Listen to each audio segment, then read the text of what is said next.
창세기. 우리는 첫 번째 비디오에서 1장부터 11장에 담긴 성경의 기본 줄거리를 보았습니다. 하나님은 만물을 창조하시고 자신의 형상대로 인간을 만들어 세상을 다스리게 하셨지만 인간은 죄와 반역을 선택하고 세상을 폭력과 죽음으로 물들이며 결국 바벨탑을 쌓다 흩어지죠. 하나님은 과연 세상을 어떻게 구속하시려는 걸까요? 궁금해지는데요. 바벨탑 사건 이후 창세기의 저자는 한 사람의 족보를 따라가기 시작합니다. 아브람, 후에 아브라함으로 알려질 사람이죠. 12장 서두에서 하나님은 아브라함에게 한 약속을 하시는데 이로써 완전히 새로운 이야기가 펼쳐집니다. 하나님은 아브라함에게 고향을 떠나 언젠가 그의 소유가 될 가나안으로 가라고 하십니다.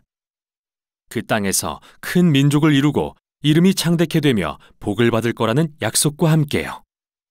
이 약속은 다시 창세기 앞부분과 연결되는데요. 바벨은 오만하게도 자신들의 이름을 드러내려 했지만 결국 뜻대로 되지 않았죠. 그런데 자비의 하나님은 별 볼 일 없는 아브라함을 불러 이름을 창대케 하겠다 하십니다. 아브라함에게 주시는 이 복은 하나님이 맨 처음 인류에게 주셨던 복을 떠올리게 하는데요. 왜 하나님은 아브라함과 그의 자손에게 복을 주시는 걸까요? 그분의 약속 맨 마지막에 답이 있습니다. 땅의 모든 족속이 너로 말미암아 복을 얻을 것이라. 이게 성경에 남은 모든 이야기를 이해하는 열쇠입니다.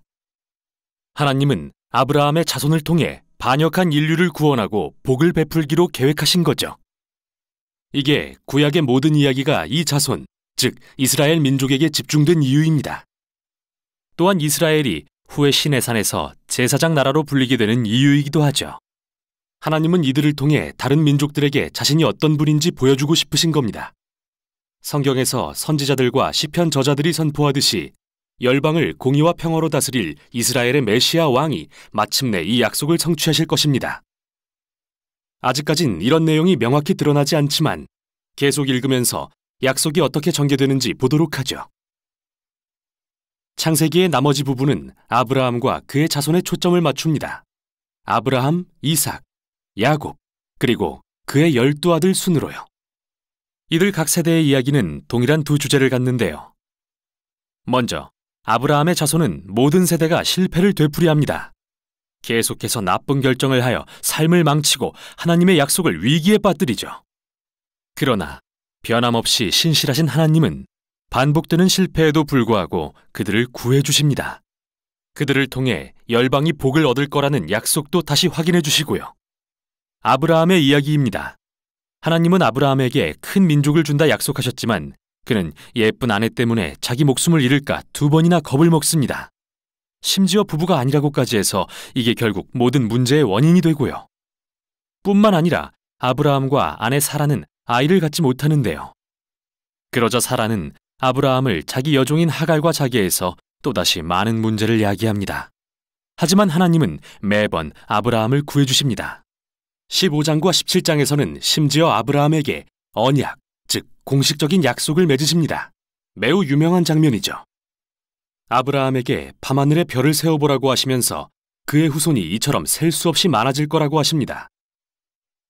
자식도 없고 앞으로도 그럴 가망이 전혀 없어 보이지만 아브라함은 하늘을 보며 하나님의 약속을 신뢰하죠. 그러자 하나님은 이 언약을 통해 아브라함이 여러 민족의 아버지가 되고 하나님의 복이 세상에 흘러갈 것이라 약속해 주십니다.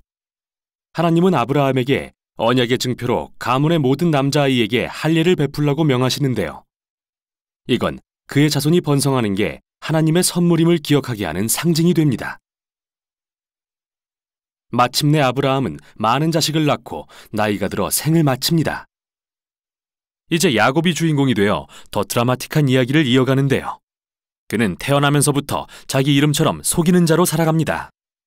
그는 장남에게 주어져야 마땅한 복을 빼앗기 위해 형 에서를 속이고 늙어 눈이 어두운 아버지를 속여 복을 가로챈 후 급히 도망갑니다. 그는 4명의 아내 중에서 오직 라헬만을 진심으로 사랑했는데 이 일로 가족 간의 경쟁 관계가 생깁니다. 야곱이 낮아진 단 하나의 사건이 있다면 삼촌 라반이 수년간 그를 속인 것입니다. 이제 상황은 완전히 역전됩니다. 겸손해져서 고향으로 돌아온 야곱은 아주 이상한 이야기 같지만 자기에게 복을 달라고 조르며 하나님과 씨름을 합니다. 역시 사람은 쉽게 변하지 않는가 봅니다. 그러나 야곱의 결단을 존중하신 하나님은 그에게 아브라함의 복을 베푸시며 이름을 하나님과 겨루어 이기다는 뜻의 이스라엘로 바꿔주십니다. 이제 창세기 마지막 부분에 이르러 야곱의 아들들이 등장하고 이야기는 절정에 이릅니다. 야곱은 11번째 아들 요셉을 다른 아들들보다 사랑해서 이런 특별한 옷을 지어 입히는데요.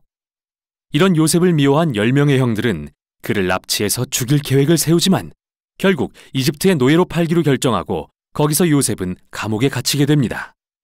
정말 부끄러운 가족 아닌가요? 그러나 하나님은 요셉과 함께 하십니다. 요셉이 감옥에서 풀려나도록 도우시고 바로 왕이 그를 이집트의 총리로 세우게 하시죠. 요셉은 심한 기근에서 이집트 민족을 구하고 형들과 가족도 굶주림을 면하게 하는데요. 우린 여기서 다시 한번 아브라함 자손의 어리석음과 죄가 하나님의 신실하심과 만나는 것을 봅니다. 형들의 악함조차 생명을 구하는 데 쓰시는 신실하심을요. 실제로 요셉은 창세기 끝부분에서 이렇게 말합니다.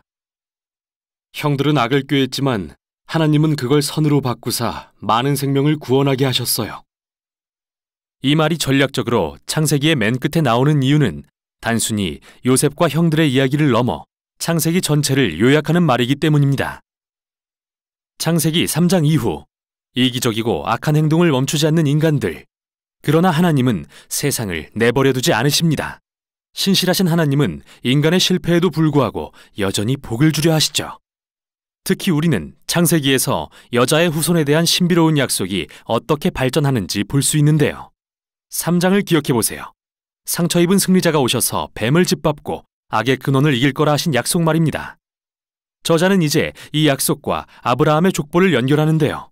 바로 여기서 하나님이 어떻게 열방의 복을 베푸시는지 밝혀집니다. 아브라함에서 시작된 이 약속은 야곱의 넷째 아들인 유다로 이어집니다. 49장에는 굉장히 중요한 시가 나오는데요. 나이든 야곱은 죽기 전에 12아들을 불러 축복합니다.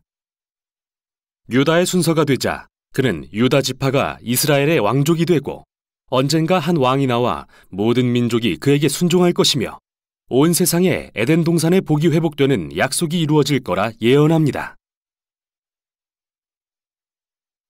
이제 야곱이 죽고 후에 요셉도 죽습니다. 남은 가족들은 여전히 이집트에 거주하고요. 창세기는 이렇게 미래에 대한 소망과 약속을 남긴 채 끝을 맺는데요. 앞으로 어떤 이야기가 펼쳐질까요? 궁금해서 다음 장을 열어보고 싶어지시죠? 바로 여기까지가 창세기였습니다.